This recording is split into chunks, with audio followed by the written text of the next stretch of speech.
नमस्कार, सुस्वागतम, वेलकम, अभिनंदन। मैं हूं आपके साथ आपकी अपनी हुस्न दोस्त डॉक्टर वायरा की। आपका स्वागत अभिनंदन करती हूं आपके, मेरे और माता रानी के इस खूबसूरत से यूट्यूब चैनल पर। कैसा है मेरा ये संसार, दिन दुगनी रात चौगनी तरक्की करे। आप सभी को बहुत बहुत शुभकामनाएं। आपका दिन खुशियों भरा हो और लाइफ में सक्सेस हो। वैसे इस वक्त जब आप ये वीडियो देख रहे हैं तो मैं हूं मुंबई में। जी हाँ, 9, 10 और 11 को मेरा मुंबई में टूर है। तो अगर आप मुझसे मिलना चाहते हैं तो अभी भी आप अनु और पूजा को कॉल कर सकते हैं। 10 अप्रैल की मैं आपसे बात कर रही हूँ और 10 अप्रैल को प्रदोष है और गुरु प्रदोष है। इस दिन गुरुवार है और ओए होए ओए होए ओए होए ओए, जैन धर्म को बहुत बहुत शुभकामनाएं। महावीर जयंती भी है आज के दिन।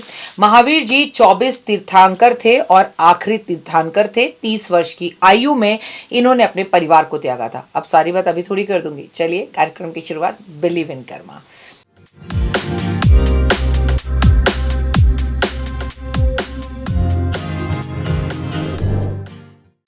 एक बात हमेशा याद रखिए कि ज़िंदगी बहुत खूबसूरत है और ज़िंदगी को जीने का तरीका उससे भी खूबसूरत और आसान है। लेकिन ज़िंदगी के अंदर परेशानियां बहुत होती हैं। अब कैसे नहीं होती, आप राम को देख लो। क्या उन्होंने मृत्यु लोक में मानव बनकर जन्म लिया तो क्या राज करते रहे? पत्नी खो गई, मिली तो फिर छूट गई, बच्चे हुए, मुलाकात नहीं हुई, बच्चों का बचपन नहीं देखा। क्या सुख पाया राम ने, जिस राम राम को तुम सारा दिन जपते रहते हो और तुम सोचते हो कि जीवन में सब कुछ सुख मिले। मृत्यु लोक का मतलब ही कष्ट और तकलीफें हैं और जब शनि मीन राशि में प्रवेश कर जाए तो ये कष्ट और तकलीफें और भी ज़्यादा बढ़ जाती हैं। तो घबराने की ज़रूरत नहीं है। लेकिन 51 डेज़ बहुत ही ज़्यादा डेंजर डे हैं जब दुनिया उथल पुथल हो सकती है, मालूम है ना आपको। और ये चलने वाले हैं 19 मई तक। तो 19 मई तक हमें बहुत संभल कर चलना है और बहुत सी ऐसी राजनीतिक घटनाएं होंगी, बहुत से ऐसे विरोध होंगे, बम विस्फोट होंगे, लड़ाई झगड़े होंगे और दुनिया के अंदर आपदाएं आएंगी, सुनामी आएगी, जब ज़िंदगी रुकी रुकी और थमी थमी सी दिखाई देगी। लेकिन घबराने की ज़रूरत बिल्कुल भी नहीं है। आज हम आपसे प्रदोष की बात करेंगे, महावीर जयंती की बात करेंगे। तो अगर आप मेरे परिवार और संसार का हिस्सा और जैन धर्म से हैं तो आपको आज के दिन की बहुत बहुत शुभकामनाएं। देखिए, वैसे तो आपको पता ही होगा कि 30 वर्ष की आयु में महावीर जी ने अपना परिवार त्याग दिया था और साधु संत बनने चले गए थे और संसार की भलाई के लिए उन्होंने काम किए थे। इनके 10 सिद्धांत है, बड़े खूबसूरत है। अहिंसा, नहीं झगड़ना, हमेशा सत्य बोलना, चोरी नहीं करना, अरिग्रह यानी वस्तुओं का त्याग करना और ब्रह्मचर्य का पालन करना, क्षमा, सत्य, समता यानी सबको समान समझना, ये छोटा वो बड़ा, इस जाति का उस जाति का, वो ये नहीं मानते थे। अनाक्रमण नीति यानी कि शांति से ही सबको अपनी बात बताना, किसी पर किसी तरह का कोई आक्रमण नहीं करना। और इनकी खास बात थी कि जागरूकता। ये कहते थे खुद को जानो पहले, फिर तुम संसार को जानोगे। तो इसके साथ साथ महावीर जयंती के साथ साथ आज प्रदोष है। प्रदोष की जो तिथि होती है वो भगवान शिव को समर्पित होती है और जब शिव को समर्पित होती है तो या तो हम सुबह 4 बजे उठ के उनकी पूजा करें या फिर शाम के टाइम हम उनकी पूजा करें। अब हम 10 अप्रैल गुरुवार की बात कर रहे हैं। तो आज भगवान विष्णु का भी दिन हो गया क्योंकि आज के दिन हम विष्णु की पूजा करते हैं, केले के पेड़ की पूजा करते हैं। ये हो गया अंग्रेजी कैलेंडर के हिसाब से। लेकिन हिंदू तिथि के हिसाब से अगर देखा जाए तो हम क्या करते हैं, हिंदू तिथि के हिसाब से आज हम प्रदोष की तिथि को मानते हैं और जिसमें हम शिव की पूजा करते हैं। तो मेरी सलाह आपको ये है कि सुबह नहा धोकर आप केले के पेड़ की पूजा करें, आज पीले वस्त्र पहने, आज हल्दी का पोछा घर में लगाएं, आज हल्दी दान जरूर करें, आज गुड़ चना जो है वो केले के पेड़ पर अर्पण करें, केले के पास बैठकर गाय के घी का दिया जलाएं, केले की परिक्रमा जरूर करें, भगवान विष्णु के पास बैठ के ओम नमो भगवते वासुदेवा का जाप केले के पेड़ के पास बैठ के करें। परंतु केले का पेड़ घर पर ना लगाएं क्योंकि केला रहे सदा केला, वो घर के बाहर या मंदिर के आसपास होना चाहिए जहां पर जाकर आप उसकी पूजा कर सकते हैं। तो आपने सुबह का समय सारा भगवान विष्णु को दिया, ठीक है, और अपने घर में विष्णु सहस्त्र नाम कर लीजिए। आज कड़ी चावल खाइए, आज कड़ी चावल का भंडारा कीजिए, आज बेसन के लड्डू भोग लगाइए, आज लड्डू गोपाल को लड्डू खिलाइए, मोतीचूर के घी के लड्डू खिलाइए और तुलसी अर्पण करना कतई ना भूलें। अब बात करते हैं शाम 5 बजे के बाद की। आप सीधा मंदिर जाइए।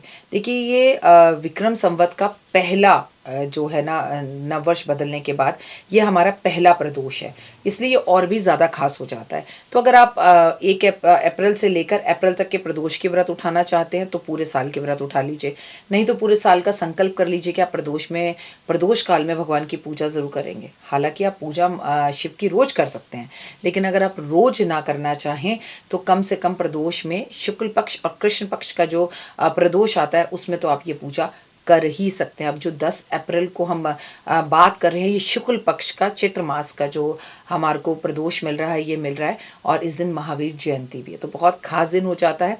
और मैं आपको बता दूं कि ये भगवान महावीर जो थे, बचपन में इनका नाम वर्धमान था। इन्होंने अपना घर त्याग कर और जो है 30 वर्ष की आयु में इन्हें समझ में आया कि ये सब मोह माया है और मुझे तो प्रभु में रमना है और देश और दुनिया के लिए कुछ करना है।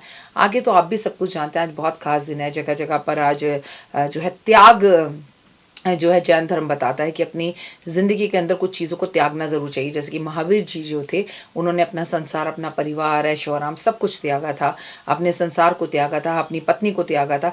तो ये कहीं ना कहीं हमें चीज़ें जीवन में कुछ सिखाती हैं।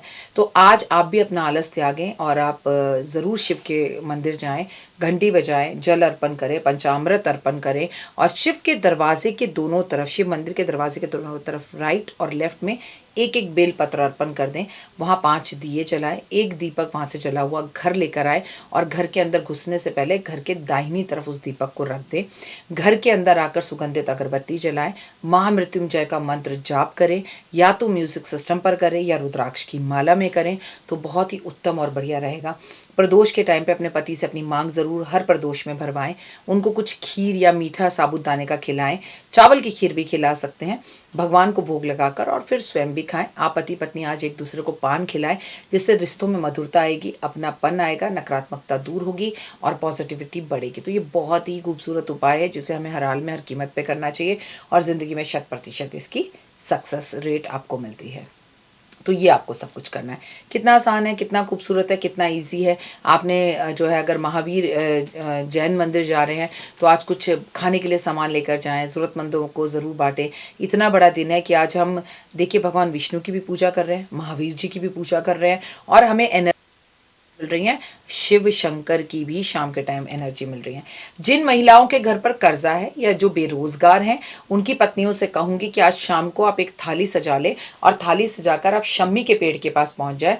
रोली, मोली और धूप, दीप, अगरबत्ती और कच्चे चावल, अक्षत भगवान पर और कुछ जो है पैसे अर्पण करें और वहाँ पर पेड़ के नीचे अपनी उंगली से रोली से स्वास्तिक बनाएं, उस पर दीपक जलाएं और प्रभु से कामना करें कि हम बड़े निर्धन हैं, हमें धन दो। और ये किससे आपको कामना करनी है? शम्मी के पेड़ से। शम्मी का पेड़ अपने घर के आसपास ढूंढ लीजिए और अगर पेड़ नहीं है तो ऐसे में आप पौधे का प्रयोग भी कर सकते हैं।